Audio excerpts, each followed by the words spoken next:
हाँ जी। तो बेटा आज का हमारा टॉपिक है यूनिफॉर्म सर्कुलर मोशन। ठीक है, और इसका क्वेश्चन कैसे आता है, ये क्वेश्चन ये लिखा हुआ है, derive an expression for the acceleration of a body of mass m moving with uniform speed v in a circular path of radius r। ठीक है, तो आपको एक एक्सप्रेशन डिराइव करना है for the acceleration of a body जो कि circle में मूव कर रही है। ओके, तो चलिए सबसे पहले हम डिस्कशन करते हैं what do you mean by uniform circular motion. ठीक है, तो बेटा जब कोई बॉडी, मान लो कि ये एक सर्कुलर पाथ है, तो इसमें बॉडी एक सेम स्पीड से मूव कर रही है।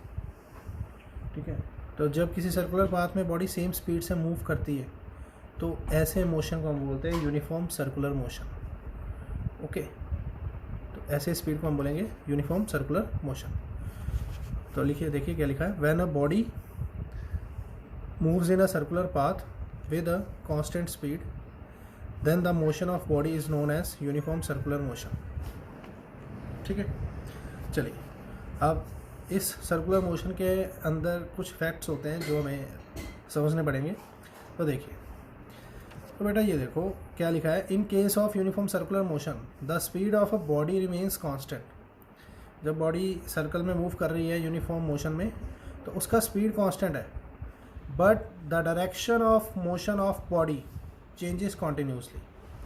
ठीक है, अब क्या मतलब है इसका कि मान लो कि एक ऑब्जेक्ट है जो सर्कल में एंटी क्लॉकवाइज डायरेक्शन में मूव कर रही है। ओके, तो लेट्स सपोज कर लो कि at some time the body is at point A. जब बॉडी ए पॉइंट पे है तो उसका वेलोसिटी इस डायरेक्शन में है v1। अब मैंने ऐसे क्यों बनाया, क्योंकि वेलोसिटी निकालने के लिए किसी पॉइंट पे we draw tangent to that circle. तो मैंने ये टेंजेंट ड्रॉ किया है, थोड़ा सा टेंजेंट का डायरेक्शन थोड़ा डाउटफुल है, तो ये tangent to the circle, this is v1। Okay, तो at point A the velocity of the body is in this direction and this direction is tangent to the circle. After some time the body is at point B। तो जब body B point पे है तो उसका velocity का direction ये वाला होगा, this is again tangent to the circle. So we can clearly see from the point A and B that the velocity of the body is different at both the points। A point पे जो velocity का direction है और B point पे जो velocity का direction है वो अलग है, राइट। सो अगर वेलोसिटी का डायरेक्शन अलग है इसका मतलब वेलोसिटी चेंज हो रहा है, क्योंकि वेलोसिटी एक स्केल वेक्टर क्वांटिटी है। तो वेक्टर क्वांटिटी में मैग्नीट्यूड भी देखते हैं और डायरेक्शन भी देखते हैं। तो अगर दोनों में से एक भी चीज़ चेंज हो रही है तो इसका मतलब वो क्वांटिटी चेंज हो रही है। तो यहाँ पे वेलोसिटी का डायरेक्शन चेंज हो रहा है, इसका मतलब वेलोसिटी इज़ चेंजिंग। तो जब वेलोसिटी चेंज होती है तो उसको हम बोलते हैं acceleration. Okay, so I can say that when the body is moving in a uniform circular motion the body is under the acceleration. Okay, चलिए, तो मैंने क्या लिखा है, thus the velocity of the body changes continuously, the change in velocity of the body gives rise to an acceleration. So the motion of a body moving in a circular path is accelerated motion, right। चलिए अब थोड़ा सा diagram को फिर से समझते हैं। ये हमारा एक सर्कुलर ट्रैक है, इसका सेंटर है O, राइट। ओके, तो ये इसका रेडियस है R ए पॉइंट तक और ये भी रेडियस है R। तो बेटा ये जो R और R डैश है इनका जो मैग्नीट्यूड है वो सेम होगा, वो होगा R, right, because both are the radii of same circle. तो जब बॉडी ए से बी तक रोटेट किया तो कितना एंगल में चेंज आया, तो एंगल आया थीटा। ठीक है, तो एंगल कितना आया, थीटा। ये भी रेडियस है, ओके, और ये भी रेडियस है। तो जब बॉडी यहाँ से यहाँ तक रोटेट किया तो कितना एंगल आया, थीटा। चलिए अब देखिए, अब मैं इस वेलोसिटी को और इस वेलोसिटी को यहाँ पे ड्रॉ कर रहा हूँ। देखो ध्यान से समझना, ये जो वेलोसिटी थी v1 मैंने उसको यहाँ पे ड्रॉ कर दिया, और ये जो वेलोसिटी थी v2 मैंने उसको इसी के टेल से मिला दिया। v2। ओके, अब बेटा एक बात समझो, ये रेडियस है, ये वेलोसिटी है। वेलोसिटी हमेशा टेंजेंट होती है टू द सर्कल, तो जब कोई टेंजेंट ड्रॉ करते हैं तो वो उसका रेडियस के साथ एंगल बनता है 90 डिग्री। ओके, इसी तरह ये रेडियस है और ये टेंजेंट है, तो फिर से रेडियस और टेंजेंट के बीच में एंगल कितना होता है 90 डिग्री। Okay, clear. चलिए आगे देखिए। अब बेटा ये मान लो कि एक लाइन है, ये एक लाइन है और इसके ऊपर ये परपेंडिकुलर है। ओके, सिमिलरली ये एक लाइन है और ये इसके ऊपर एक परपेंडिकुलर है। समझ आ रही बात? ठीक है, दोबारा से बोल रहा हूँ, ये एक लाइन है, ये इसके ऊपर परपेंडिकुलर है, ये एक लाइन है, ये इसके ऊपर परपेंडिकुलर है। तो अगर दो लाइंस के बीच में एंगल थीटा है, तो अगर उसी में दो परपेंडिकुलर को एक साथ ज्वाइन कर दूं तो उनके बीच में भी एंगल थीटा होगा। ये बात याद रखना, समझ रहे हो? ठीक है, ये एक लाइन है, ये इसके ऊपर परपेंडिकुलर है, ये एक लाइन है, ये इसके ऊपर परपेंडिकुलर है। तो अगर दो लाइंस के बीच में एंगल थीटा है तो इन दो परपेंडिकुलर के बीच में भी एंगल थीटा होगा। समझ रहे हो? चलिए, अच्छा, अब इस डायग्राम को मैं दोबारा से एक बार बना देता हूँ, ये वाली को, ताकि आपको समझने में थोड़ा इजी हो। तो ये एक परपेंडिकुलर था v1, सिमिलरली ये एक परपेंडिकुलर था v2।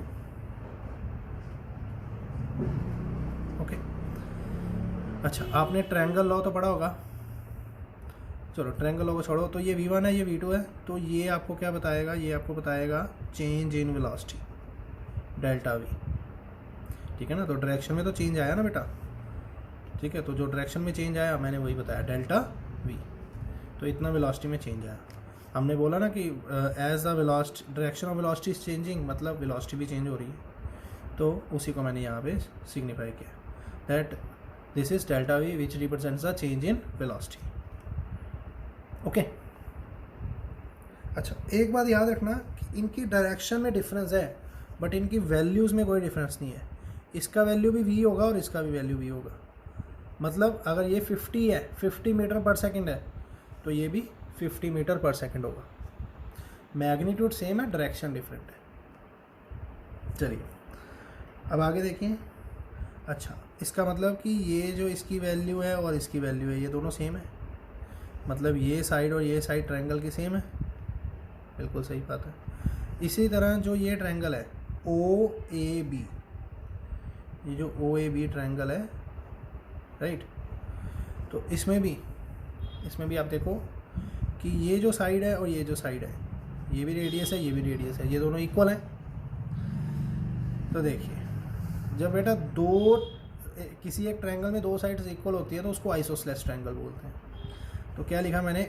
Now triangles AOB and PCQ are isosceles triangle having the same vertex angle theta. अब दोनों के एंगल भी सेम है, ये भी थीटा और ये भी थीटा। ठीक है, तो therefore the triangles are similar. इस कारण से ये ट्रायंगल सिमिलर होंगी।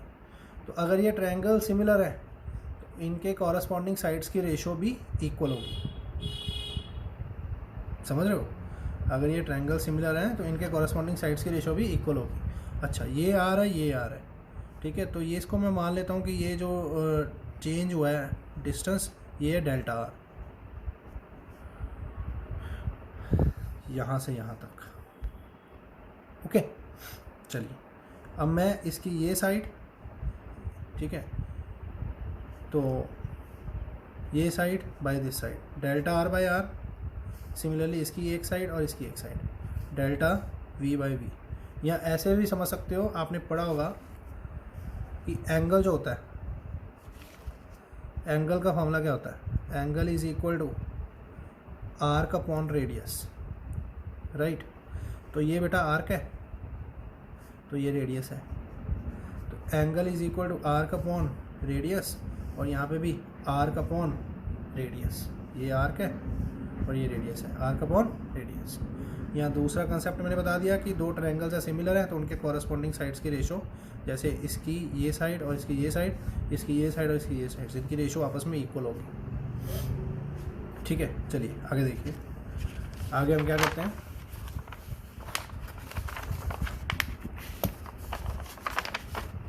आगे समझिए।